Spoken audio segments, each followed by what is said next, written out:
Welcome to Live Daf, your online Daf Yomi Shir.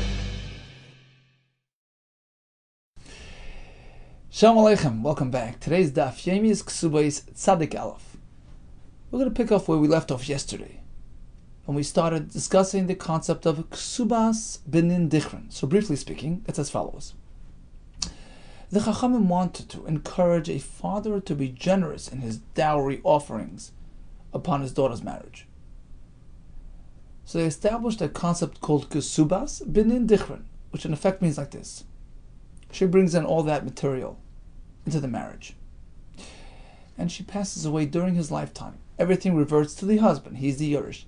But upon his passing, those assets, which were brought in by his wife, now revert back to her sons. Suppose he has, two sets of kids from two wives. Her boys get her materials. Kesubos Benin Dichron, the boys. They get her ksuba, and we treat it like a Yerusha, like an inheritance. But that part of the Yerusha is earmarked for her kids. We had two issues yesterday, which were perhaps subject to machlekes. Number one was achas b'chayav v'achas b'moisei. Suppose we have a situation like this. Reuven married Rachel, who died during his lifetime. Then he married Leah, and he passed away during her lifetime. Now he owes her. He owes her the ksuba payout, which is due to the almana upon her husband's passing. So Leah gets the standard 200, or when she passes away, her kids get that from Reuven's assets. That's the standard ksuba payout. It's like a debt, like a loan, like a bal chayv. Then we turn to Rachel's set of kids who are entitled to Kesubos Benin Dichron to collect upon their mothers nedunya assets. So achas b'chayav means Rachel passed away during Reuven's lifetime, and her kids are now entitled to Kesubos Benin Dichron. V'achas b'moisei. Leah passed away after Reuven's death, meaning Reuven passed away and then Leah passed away. Her kids are not entitled to Kesubos Benin Dichron. We discussed that on Daf Nun Hey because it only applies to boys. The Gemara there discusses why. It's like a form of Yerusha which is applicable to boys. Why would you say that this is unique? Achas b'chayav, achas b'moisei. Why would you, not apply Kesubos Benin Dichron in this case? And the answer is because it can create an animosity. It can generate a feeling of competition and unfairness. Leah's kids are saying, look, what we get is just standard ksuba payout, the 200 zuz for the ksuba. It's like a chayv, like a debt to our mother.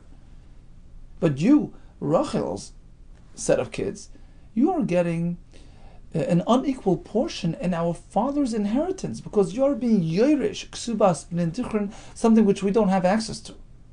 So the father's assets are being distributed unequally, unfairly. That can create a feeling of an animosity and tension. So there is room to say that in this case we do not activate Kesubos Benin Dichron. On the other hand, no. We're unconcerned about this possible argument, and we apply it even in this case. Today we're going to discuss the halacha, how we paskin. Number two. There's another clause which is applicable, which is a precondition to the activation of Kesubos Benin Dichron. That's called moisar dinar. We discussed this yesterday. There have to be enough assets, at least 1 dinar worth, in excess of the Kesubos Benin Dichron, because it wasn't meant to substitute, to replace the concept of inheritance. It's only a Rabbanan concept. We don't want it to sort of obliterate Yerusha Dairaisa. However, if there's enough to go around, suppose after we allocate Kesubos Benin Dichron, there's still some money sitting around, in which case the concept of Yerusha can still manifest itself, then we apply Kesubos Benin Dichron.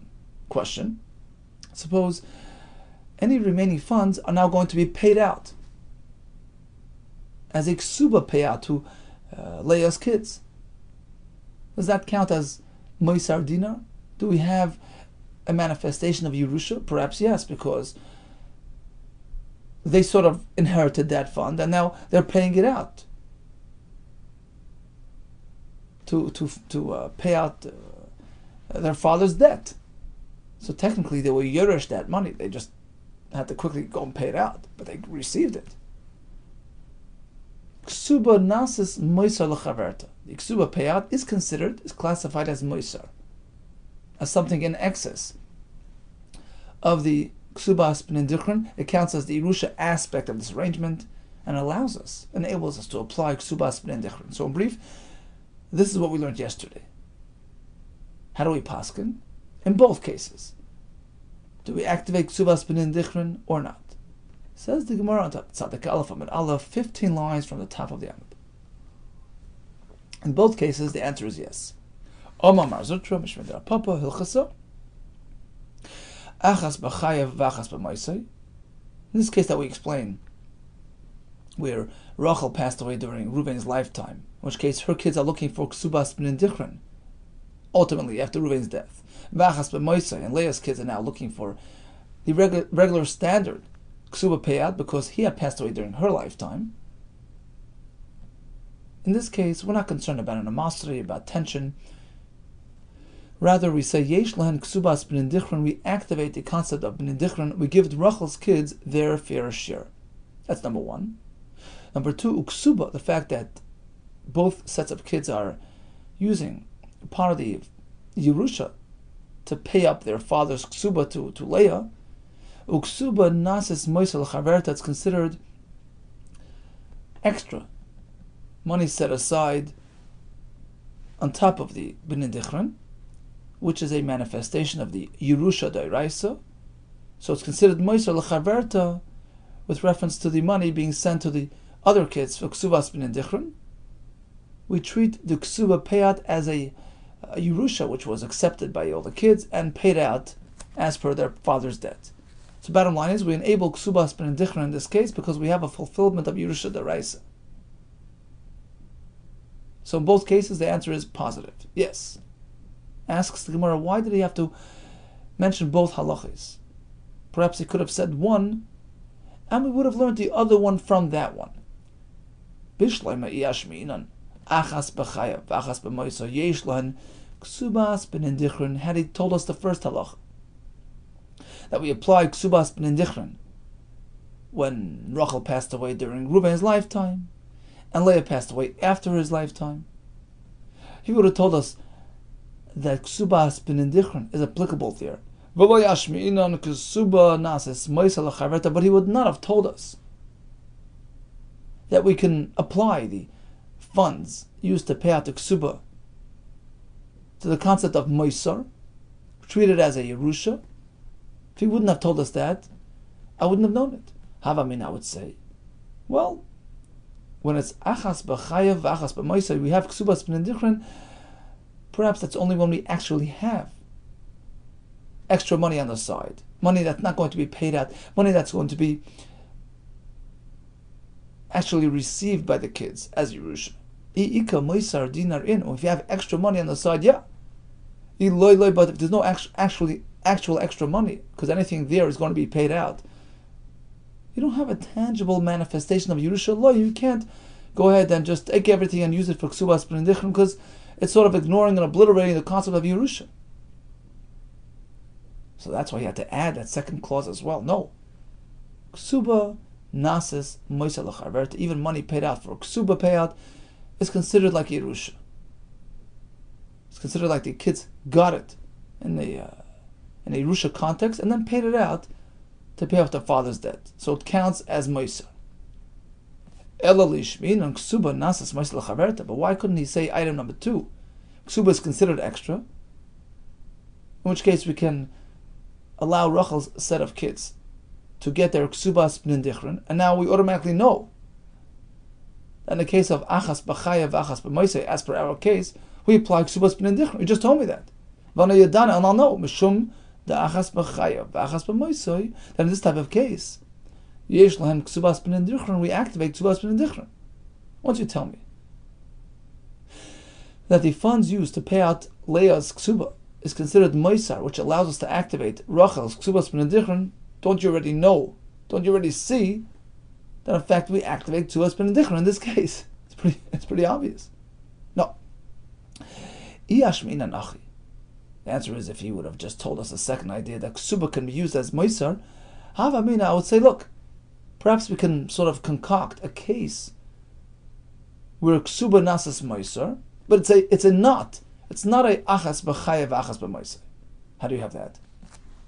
We're going to find a situation where the ksuba payat is considered as though it was a Yerusha, received and then paid out, and it will enable us to apply Kesubos ben Indichron. But we're speaking about a case where there's no perception of unfairness, there's no concern about animosity. How's that? Kigoyin, for instance, instead of having 2 wives, he had 3. Shanasa shalish nasa. He married 3 wives, Rachel, Leah, and Bilhah. Umeisu shtayim b'chayev. Rachel and Leah passed away during his lifetime, in which case their kids want to get their ksubas ben indichron. Rachel's set of kids want to get her ksuba, and likewise Leah's set of kids want to get her ksubas ben indichron. Va'achas b'moisei. Then he married, he had Bilhah, right? And he passed away first. And then she passed away. So as soon as he passes away, he owes her the ksuba deraisa. Not ksubas ben indichron, the standard ksuba deraisa for an almana. Now she passes away, that goes to her kids. One more thing. Bilhah,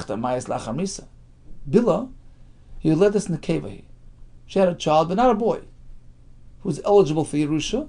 She had a girl, who's not a Yerusha candidate. V'lav bas Yerusha here, right? So now there's no issue of animosity, of machlekes. If we allocate the ksubas ben indichron to Rachel's set of kids and to Leah's set of kids, respectively, Bilhah's girl is not going to complain. Well, you're taking a greater part now, father's Yerusha. Well, you're not entitled to Yerusha, you're a girl. So in this case, there's no concern of animosity. So on the one hand, we're going to say that the money applied to Bilhah's daughter's ksuba, Bilhah's ksuba going over to her daughter is considered moisar. That's the Yerusha aspect of this entire configuration. They got that and they gave it over to her. That's their Yerusha. So we have a fulfillment of Yerusha. And that enables us to activate Kesubos ben indichron as per Rachel's kids and Leah's kids. But at the same time, there's no notion of animosity, of competition, because Bilhah's daughter is totally out of the picture, out of the loop with respect to Yerusha. She's a girl. Here there's no problem. But you wouldn't know. Aval achas b'chayev achas b'moiseh. Suppose it was Rachel and Leah. V'had la'achar misa yeled zachari. Now Leah, who passed away after the husband passed away, he owed her the ksuba, then she passed away, and her son is around, who's a potential Yerush from Reuben's properties. Maybe by him, it's going to be an issue. Ema lechash le'entsuya. Who'll be concerned about creating a feeling of competition and unfairness between Leah's child and Rachel's children. Look, you're getting a greater portion of our father's assets. I'm also a Yerush. That's unfair. Kamashmon, the Chiddush is not concerned.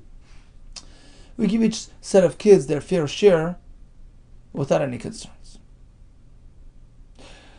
Okay, so we mentioned the concept of Moisar. Here goes the Mishnah. Reuben was married to Rachel and Leah, and they passed away during his lifetime, in which case each set of kids would like Kesubos ben indichron upon his passing.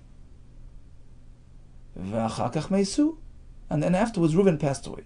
Each set of kids would like their mother's Kesubos ben indichron. Suppose one mother had a larger ksuba than the other one, larger dowry. So they don't want to divide everything equally. They want to first get their mother's share, and then whatever's left behind they'll divide as a Yerusha. The problem is, we only have exact amount per the 2 ksubas. We don't have extra for Yerusha. We cancel Kesubos ben indichron. We explained before. We don't want this Kesubos ben indichron procedure to cancel away, to obliterate, to take the place of ksuba deraisa. Cholkim b'shava. So they all divide everything equally as per standard Yerusha procedure. Hayasham meisar dinar. But there's a dinar in excess of the Kesubos ben indichron, then elu noitun ksubas iman, veilu noitun ksubas iman. Each set of kids is indeed entitled to the Kesubos ben indichron. But let's say there isn't extra, but they're going to pretend as though there's extra. Let's say the children of Rachel who have a larger ksuba than Leah, will say, well, no problem. We'll overestimate, we'll inflate the value of the assets, which will result in a greater amount, which will have enough for everything to go around, and extra as well. We're going to inflate our father's assets by a dinar, so that they can take their mother's ksubas b'nin dichron. We don't accept this offer. We appraise all the assets formally through Bezdin, and whatever it's worth, that's what we go with. Likewise, suppose there were some assets still on their way. Their father who passed away had a father who actually passed away after his son's death. So we have more nechasim arriving now from the grandfather, but they were not there during their father's death. They don't count. They're not included in the assets that they actually had in possession. So it's all about what he had during his death, what he was married to his kids.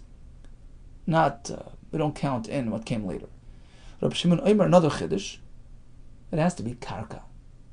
Because inheritance is primarily land related. That's what goes over from father to son. But the Chachamim mandated an extra dinar so that Yerusha is tangible and visible. It has to be something which is going to relate to the primary concept of Yerusha, which is real estate.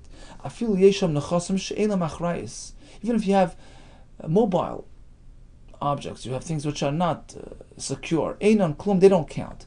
You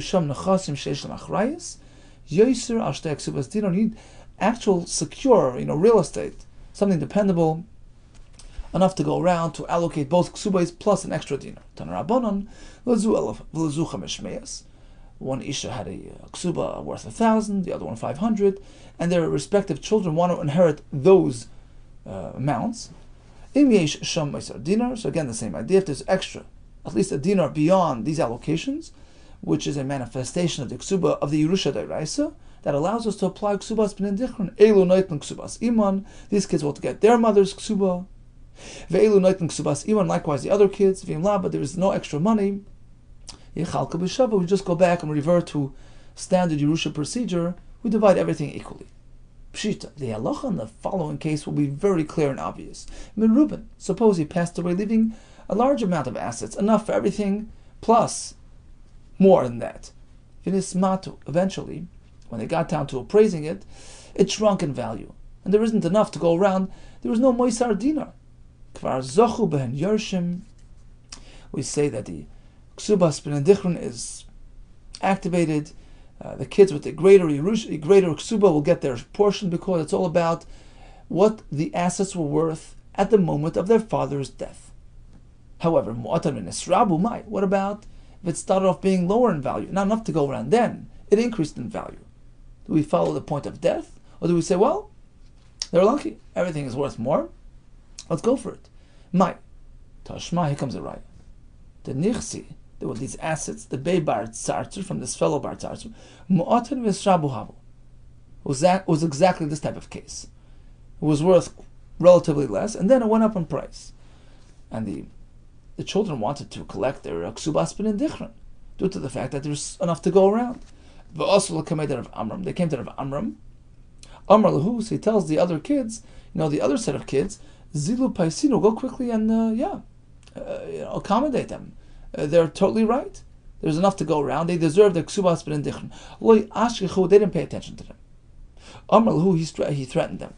If you don't accommodate them, I will strike you b'silva with a thorn, which doesn't let any blood. Basically, I'm going to put you in chayrim, excommunicate you. Shadrun will come to Rav Nachman. So he sent them all to Rav Nachman. Amar lahem, he disagreed with Rav Nachman. He said, look, it's incorrect. They don't owe them ksubas b'nin dichron. Why? Shem shemeruben v'nesmatu. Just like in the first halach. If they were plentiful nechasim at the point of death, v'nesmatu, and they shrunk in value, what do we say? Zochu behen yershim. They get their ksubas b'nin dichron, because it's all a matter of the point of death. Likewise, if it starts less and then increases, it's all about the moment of death.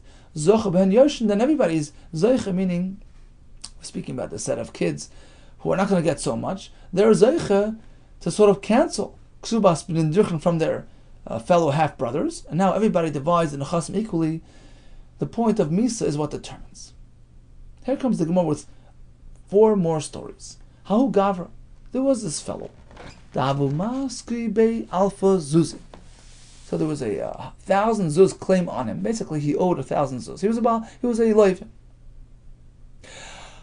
and we know that a loiva commits all his properties to the Baal Chayv, who can go and collect it in lieu of his debt. So he owned 2 mansions. Zavinu, he sold them off. Chada b'chameshmia, v'chada b'chameshmia. A padna 1, he sold for 500 zuz to this customer. And the next mansion he sold as well for the same amount, 500 zuz, to the same customer. So now this customer is in possession of both mansions, each one worth 500. And remember, the Baal Chayv is due 1,000 zuz. Also Baal Chayv, tarfa l'chada minayim. The Baal Chayv comes along, he sees an uncooperative loiva, so he goes to the lekuchos, to the buyers. He repossesses one of these properties worth 500 zuz. When he's done taking the first one, he's about to grab the second one. The customer sees he's about to lose both mansions, so he pulls a trick on him. Shakal alpha zuzi. So he takes 1,000 zuz, which is the amount owed to the Baal Chayv, and he approaches him with the following offer, an offer that you can't refuse. Amalei, he tells him like this: alpha zuzi. You've repossessed one of the properties. Look, if you're willing to treat it as though it's worth 1,000 zuz, let's sort of artificially inflate the value. Keep it and leave the other one by me. Let's treat it as though you've already gotten back your 1,000 zuz. L'chayim. It's like l'chayim. Okay, to life. We're good to go. But if you refuse to accept this offer to treat your property as though it's worth double, and you want to go and take the second mansion as well to complete your 1,000, shakal alpha zuz of yistalik. Look, here's 1,000 zuz, and abandon both mansions. Either keep one for the full 1,000, treat it as if it's worth 1,000. I'll leave you alone, or you'll have no choice because I'll give you the 1,000 and you'll have none of the mansions. Can he do that?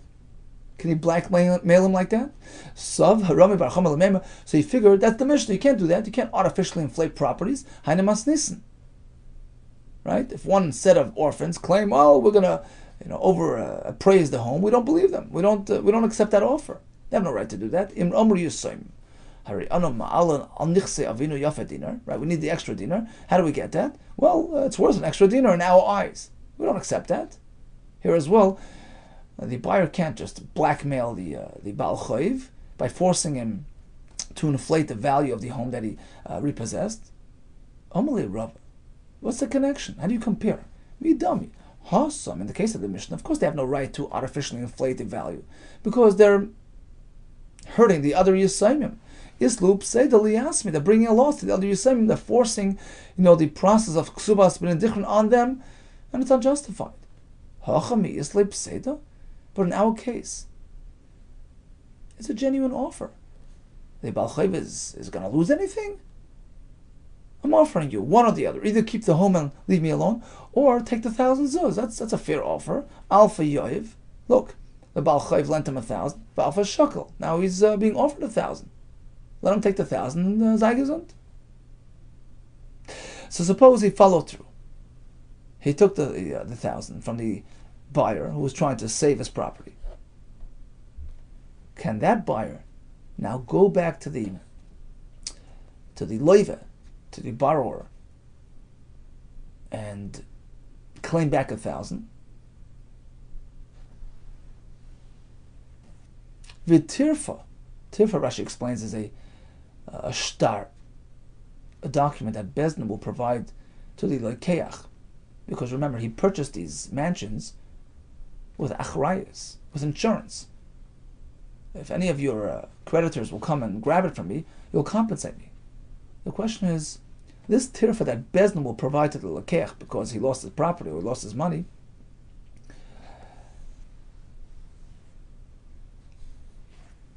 On what amount?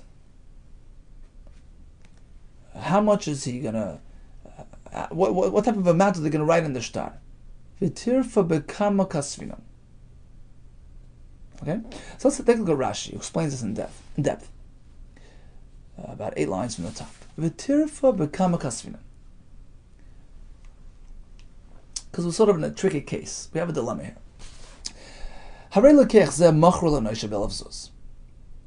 Suppose, he accepted the deal. Right? I was the lekeach, I went to the Baal Chayiv, look, either hold on to the house and leave me alone, or take 1,000 and give it back to me. So the fact is, I repurchased that house, technically I paid 1,000 zuz for it to get it back. To sort of compensate him for the loan. Right? To sort of, pay his claim. Now I go to Bezdin, lichtav le'shtar tirfa, who will give me a shtar tirfa al zesher machur le'bachrayis, which would allow me to place a claim on my seller for selling me this field, which was then taken from me. Problem is, what type of a claim do I have? 1,000 or 500?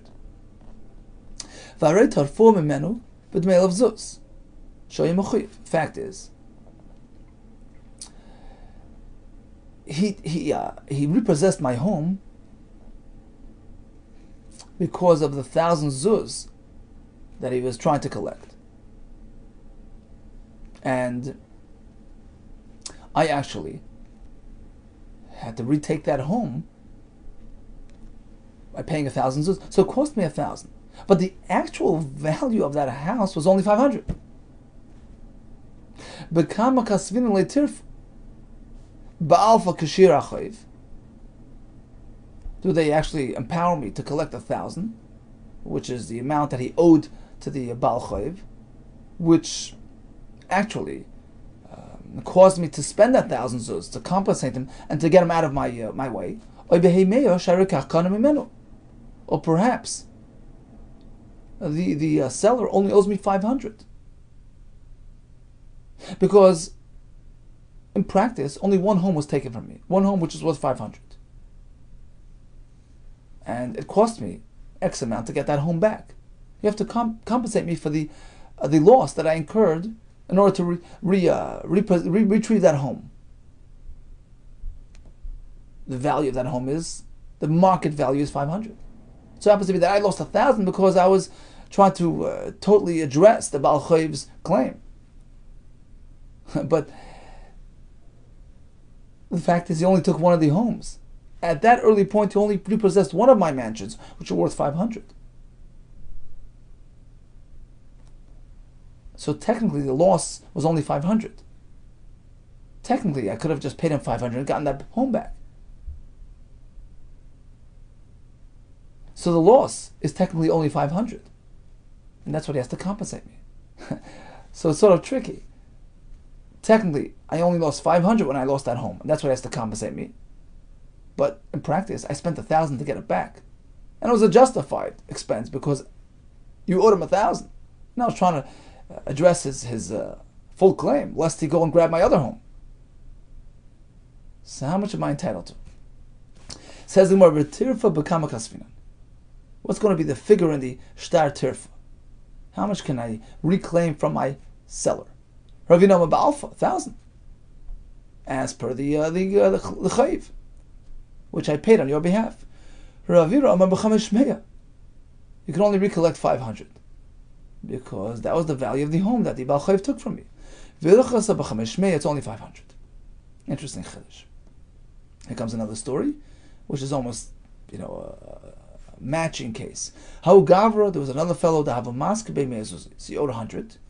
Havale trek tinidar. He had 2 small tracts of land. Chad zavina b'chamshin. The first one he sold for 50. V'chad b'chamshin. The second one sold to the same person for another 50. Also Baal Chayiv tarfa l'chad minayu. Baal Chayiv came and grabbed one of the plots, applied to the first 50 that he was owed. Hadar asav kataraf l'idach. He came back for the next one. Shakal kaf zuzi. So the buyer took 100 zuz. V'ka'azl gabei, and offered him as follows. V'amar li ish shavelach kaf zuzi l'chayi. If the piece of land that you've already taken is worth to you 100, so now just leave me alone. L'chayi, leave me alone and keep it. Biloiv, it's not worth 100. You're going to come back for the next 50. Here, Shkol Kov Zuzi, take 100 and leave me alone. V'istalik and leave. Sava Reisil Meimar. So Yosef figured you can't do that. You can't force him to inflate property values like the Mishnah. You can't compare. There, of course, they have no right to inflate and bring about laws to the other Yisayimim. Here, big deal. So let's say he inflates the value. What is he losing? So the fact that I'm forcing you through this process, either have it inflated or take the 100, that's a fair deal. He'll take the 100 in exchange for the 100 that you gave to the Levia. That's okay. In this case, where the buyer actually had to lay out 100, but the point was just that he was trying to retrieve his karka, which was worth 50. So now when he goes back to the seller, how much is he entitled to claim? Ravina Amar b'meya, the full 100. That was his actual loss. Rav Avira Amar b'chamshin, it's only 50, as per the value of the land that was taken from him. Vilchas b'chamshin, it's only 50. How gavur davamaskebe meya zuzi? This fellow owed 100 zuz. Shachav passed away. Shavak katina dara. He left behind a small teeny piece of land. Davi shavi chamshin zuzi, worth 50 zuz. Also balchayv v'katarafle. Balchayv of the father came along and grabbed the karka. That's his right. Father's land is committed to the father's debt. Azul yasmi yavule chamshin zuzi. Yisayim got together. They made a collection and they offered him 50 zuz to pay up their father's debt. And they got back the land. Now, he was only in receipt of 50 zuz. He still was looking for the other 50, right? He had been owed 100. Hadar katarafla, he came back and he repossessed the same piece of land. So he took it once. They paid him off. They got it back. He came to take it again. Also, they came to complain to Abaye. What should we do? Amrlan, he said, well, actually, the Baal Chayv is right. Why? Mitzvah ala yisoymim l'freya chayvavin. It's true. You kids, you did a big mitzvah by repaying your father's loan. Right? After he took your land, you got together the money and you paid him. You did a mitzvah. Rashi says it's a mitzvah. It's not something that we force you to do. It's a mitzvah d'Rabbanan. So hani kamoy mitzvah avdisu. When you paid him that 50 zuz, so the first installment was a mitzvah. Hashta, but now that you got back the land, kitaraf, and he comes back to collect the land, but din kataraf. It's his right. Because any land that had belonged to the father is committed to the father's chayiv. So he can go back and collect the land again to complete the hundreds. V'lei amarim, this is only true. The loy amrlei, if the kids, when they actually paid him the 50 zuz to begin with, they failed to tell him that we're repurchasing the property. Hani chamshin zuzi, these 50 zuz admei de arakatina are meant as payment. We're sort of repurchasing this land. They didn't tell him that, so it's considered like a piroin chayv. They're repaying the debt, but they didn't actually repurchase the land. So then when they repossess the land, he has a right to retake it from them. But let's say they specifically specify, look, here's $50, and we're now purchasing this land from you. We're taking it back as a purchase. Then it's over, and then it's theirs. Saluki salkuha, then that effectively removes them from the scene. Oh, Gavra, there was another fellow, the Zavnul Kesubos of the Imei. So Rashi in the second Lashon explains like this. Sometimes a husband designates, he earmarks a specific property and commits it for his wife's ksuba payout. So that's what happened here. And the